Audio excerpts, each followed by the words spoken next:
Your dictation will start within 5 seconds.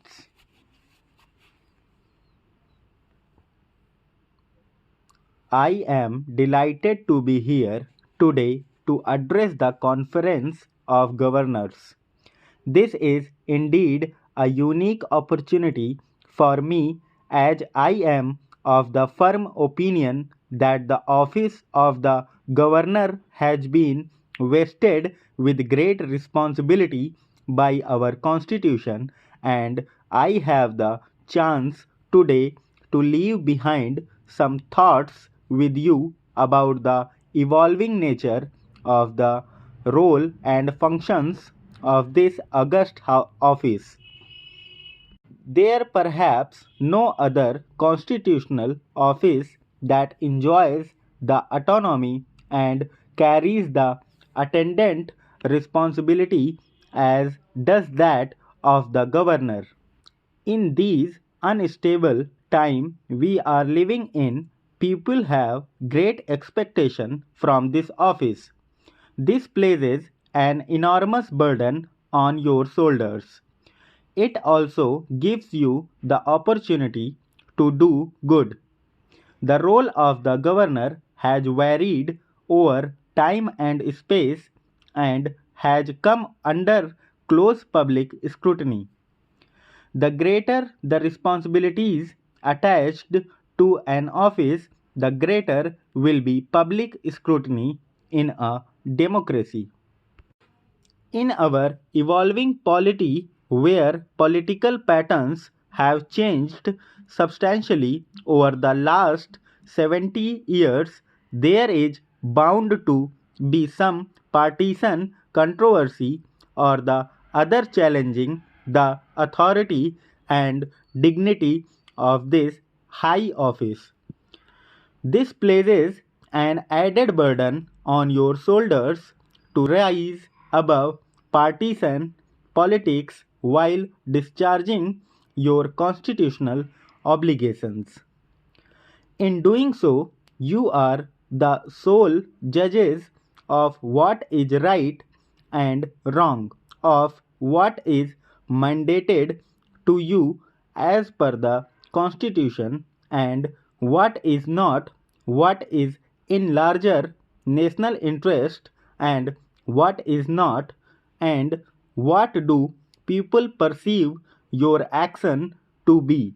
I am sure that each one of you has reflected on this aspect of your work, and am confident that you have the wisdom, experience, and sagacity to deal with these situations. Today, India is at height in its development trajectory. After years of the so called Hindu rate of growth, we have broken fresh ground and have been able to deliver growth in the range of 5%, 6%. We are now at a point in time where we can deliver growth at a rate of 7%, 8%. At this point in time, owing to the developments over the last 2 decades, there are no external constraints to the growth of our country. It is very much in the realm of possibility for this country to become a prosperous nation rid of the perennial blot of poverty. In such circumstances, if there are any constraints, these are purely internal.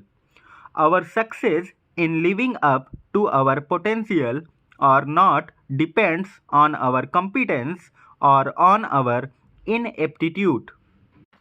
No external force can be blamed if we do not rise up to global expectations.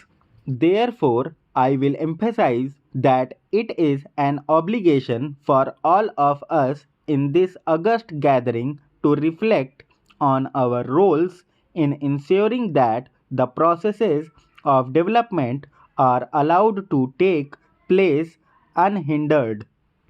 It is This vision of a rising India that must guide our actions while discharging our duties.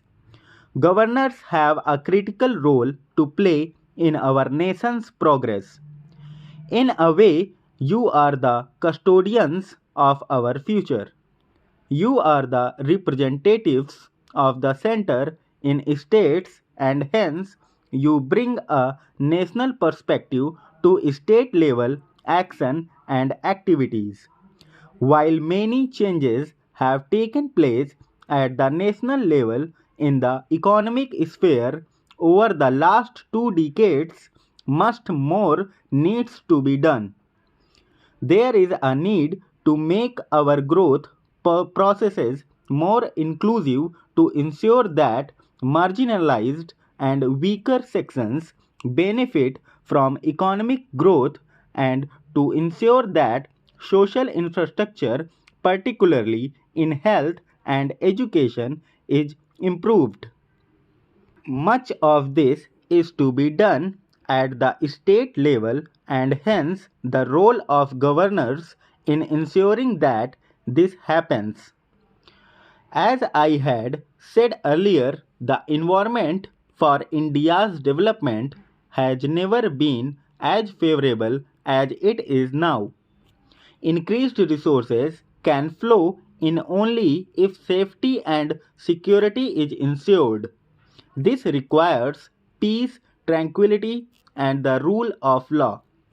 This conference has devoted considerable attention to the challenge of internal security. The challenges we face on the internal security front arise partly as a consequence of the unevenness of our growth processes, the inequities that remain in our social institutions, and the shortcomings sometimes of our political institutions. There may be other more complex issues like language, caste, or religion or cultural rights. In this complex world that we live in, all these facts have to be taken into account in evolving a concerted and effective strategy to counter these challenges. Sometimes internal security problems are outright acts of extremism and terrorism for which there can be no space in a democratic polity.